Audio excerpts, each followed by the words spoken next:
Hey everybody, it's Ryan and Janet from BoldFit. I have not concluded why I'm also the cameraman and the guy who has to do the intro. However, tonight we have a... We switch on and off. Yeah, no, okay. It's actually just the intro better. I think tonight we have a very complex but interesting subject, which is honestly the fact that with fitness, exercise, and all the even expanding pieces of it, like diet, nutrition, that there's this aspect of shame attached to it. And what do I mean by shame? Well, the thing that comes to my mind is the driver for why you do something, which, believe it or not, can probably have a very small beneficial value, but compared to the negative value, it doesn't even touch it. The problem is shame is often used against people of all fitness levels. It probably is used by trainers. Absolutely. And I think, go ahead and mute the TV. I think that it's unfortunately such a powerful tool. That's why it pops up so much.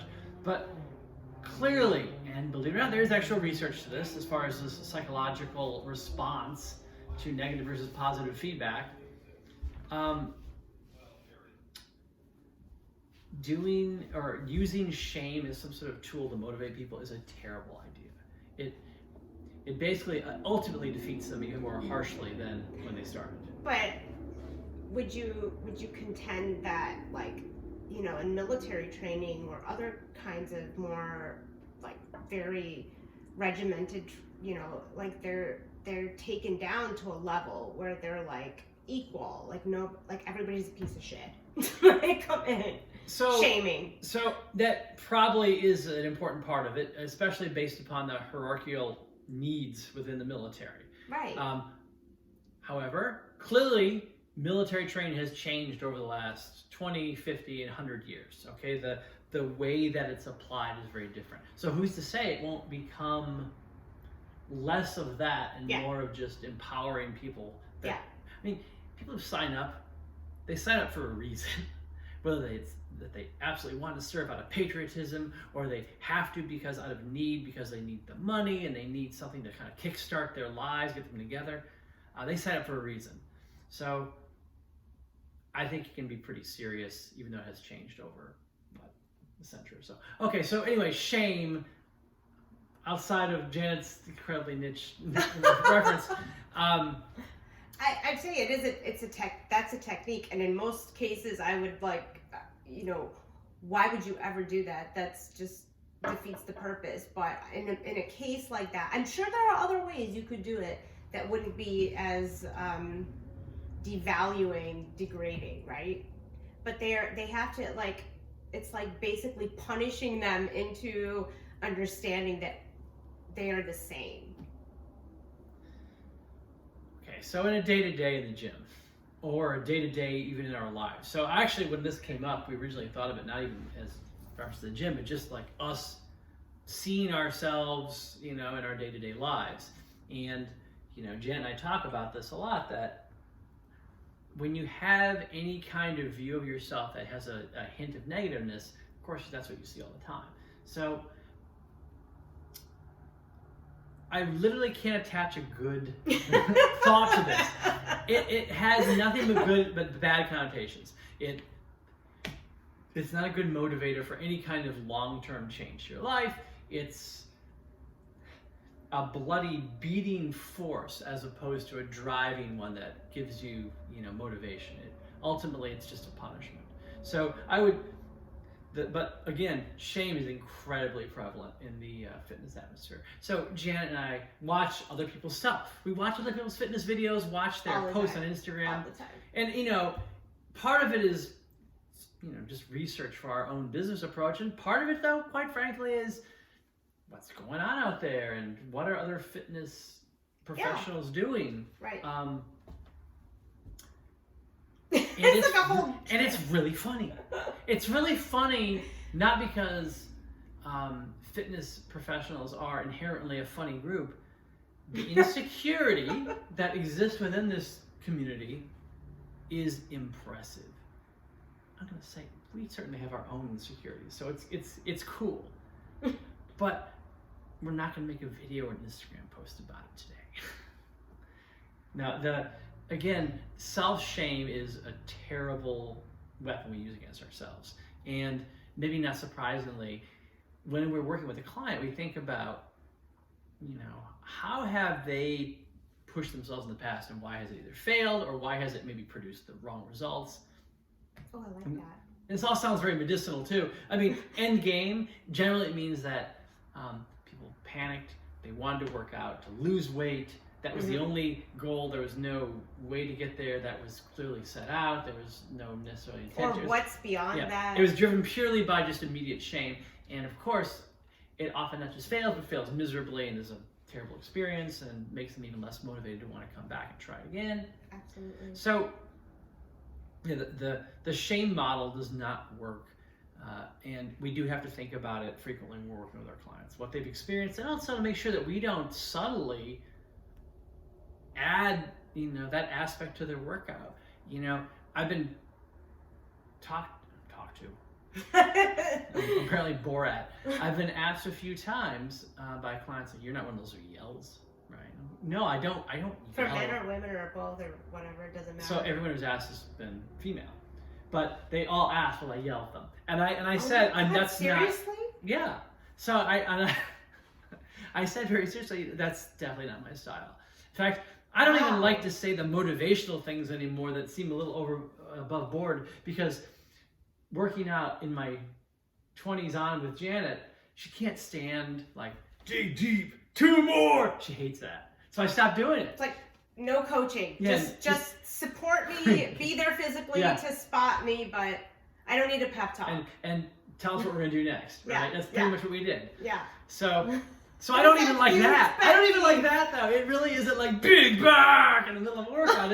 It's very much more just encouragement and asking questions, also make sure that they're feeling correct.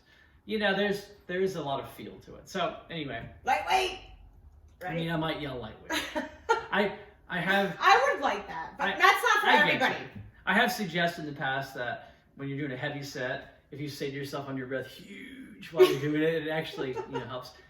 What are you, the Hulk? So cognitively, I suspect it does in the same mechanism that swearing actually boosts your adrenaline momentarily, allows you to be more pain resilient. Oh yeah. Gives you just that little boost of energy you may need. So yell it out. Huge.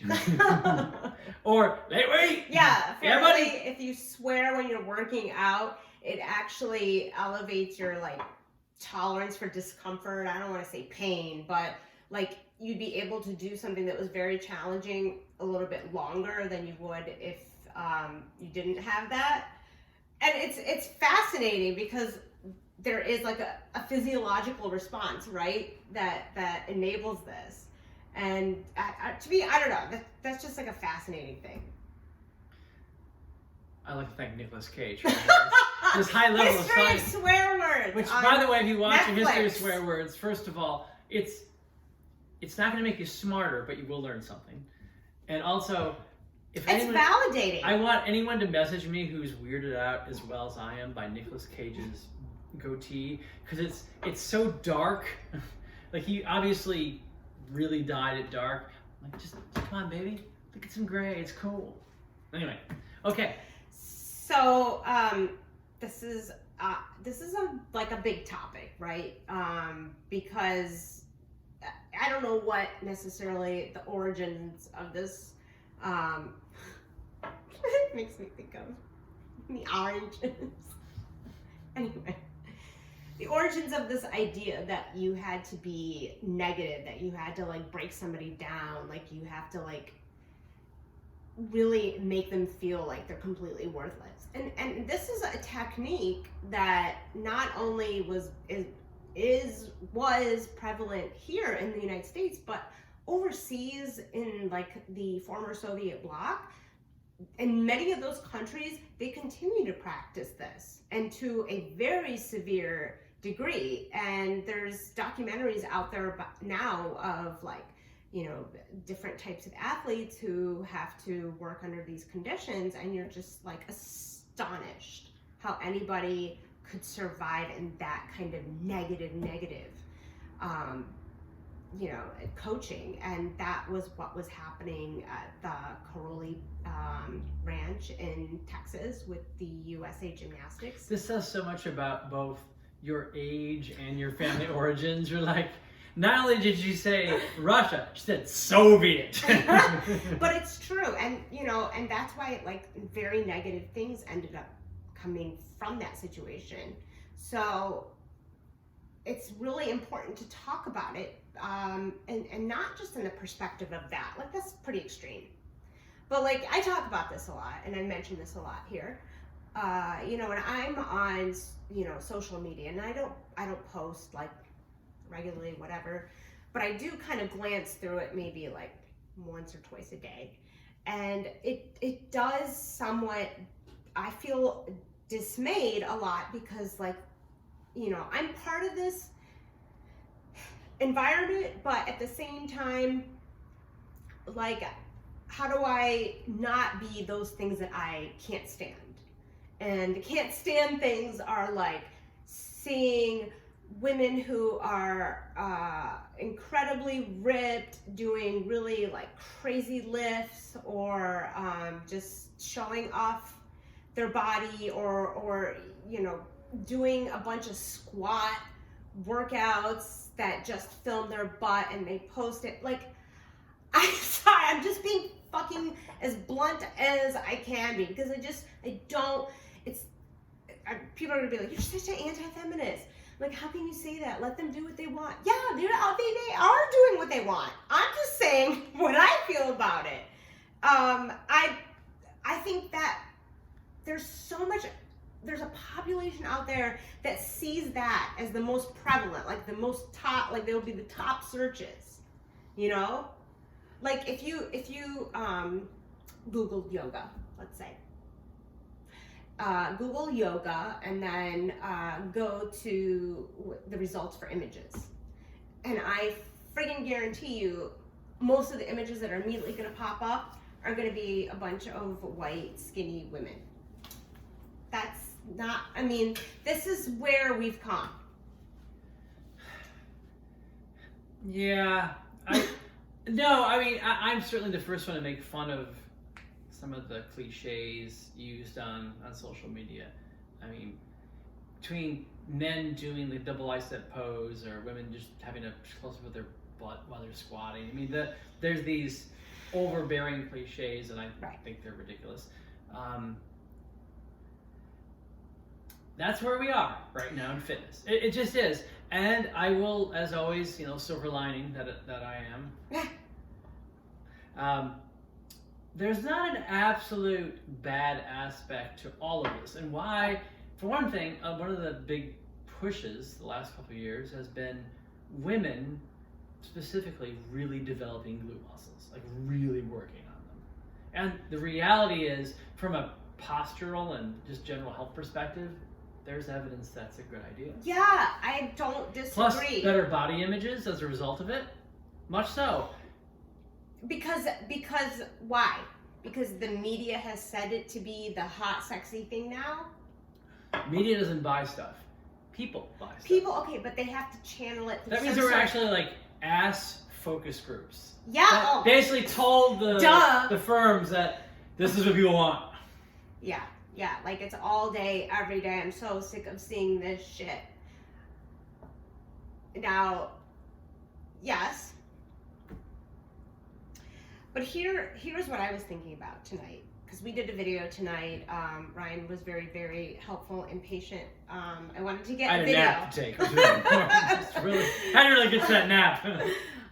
I wanted to do a video that kind of just went back to like the basics of training, and that could be like for any fitness level, especially to people who are either kind of re-entering or maybe completely new. Like, what is this all fucking about? All right. No, seriously. There used to be this idea, again, when you'd go train with somebody, that you'd really hyper focus on weight loss. And definitely happened on the male and female side, but primarily I would say, most often on a female side, that's where they'd start with. Like men, it's a lot like, go lift weights and da-da-da. Essentially, it's like for both genders, it's some sort of action figure goal, right? It's for the women, they're ridiculously small-waisted. Yeah. The men are disproportionately oversized in their upper body. I mean, things like that. Well, I mean, it's not to say that there are a lot of very muscular women. I mean, I clearly see them like all day, every day. No, I'm not even talking about her. I mean, that's different. I feel like, she was competing. She had a goal, a purpose. Mandalorians. She had an intention, but like a lot of these, which is what I kind of find the most like ick with, is like I don't understand the intention of it. I really don't. You're showing yourself off. You have a great butt. Blah blah blah. Okay, then we'll just leave it at that. But if you're trying to convey something else, like, look, say it. I don't need to see your butt in every picture. And I don't, I just have this mixed emotion about all of this. So when I looked at the videotape of what we did tonight about going back to the basics, like, my figure is not a particular, like, grab by Google Images kind of thing. Like, I don't, I'm serious. I'm being completely serious. Because I think it's important to talk about these things, like the negative, the shaming that we do. Well, so what's an example of that? I can definitely say I have a lot of self-shaming. We just talked about this. No, yeah, we frequently talk about it. We shame ourselves based upon, I don't know, is it a preconception, and where does that come from? I don't know, but all I know is I frequently find myself talking to Janet, and she's like, you're just biased, and the reality is, no, I luckily don't have the same internal shame governor, essentially, that you do. Exactly. Like, I think for me, I have my own, mind you. No, it's like internally spacing, but I think like a lot of it is because of environment. Because when you grow up in an environment where you're, constantly being shamed, like, you just kind of get used to that feeling. And this society really kind of, shames women that aren't this sort of whatever the ideal perfect is at the moment. And, like in my video, you can see I am a curvy girl.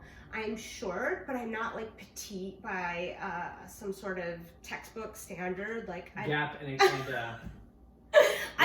I've always had wide shoulders, which when I was in elementary school, like I hated it. I thought it was like it's so emasculating. But I did gymnastics at the time, so like if I wanted to like go pro, I had a kind of an ideal body for that, like shoulders, legs, longer torso. But that was not my end game. And then when I went through puberty, like I started puberty really early in 5th grade, and I was 28. And then like your body just changes, right, from that point on, like the rest of your life pretty much. And I've gone through so many different ups and downs, like the yo-yo, right, of where I've been with my weight at the Oprah. at the heaviest, lightest, anywhere in between. And I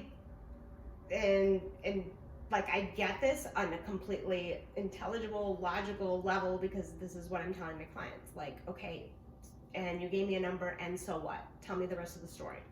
And I know this, but there's still like this mechanism or something in the brain that's implanted that's like, wait a minute. And, I don't have the perfect body, whatever that might be in the media sense. Like I have 2 kids, of which I had 2 cesarean sections for.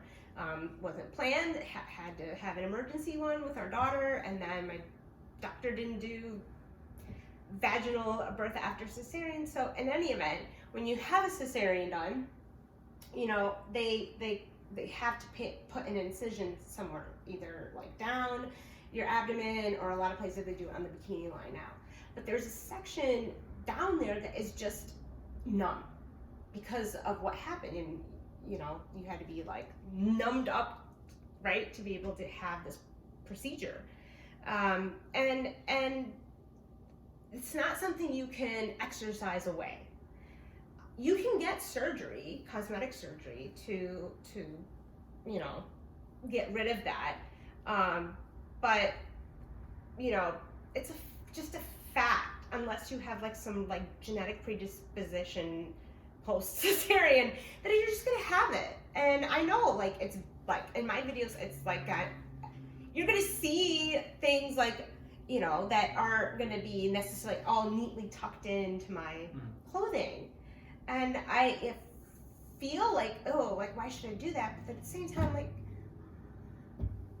I don't, you know, there are so many people out there that just wouldn't give a flying F, because, you know, they're a person too that has, you know, things that may not be attractive, but who cares? Who's the standard?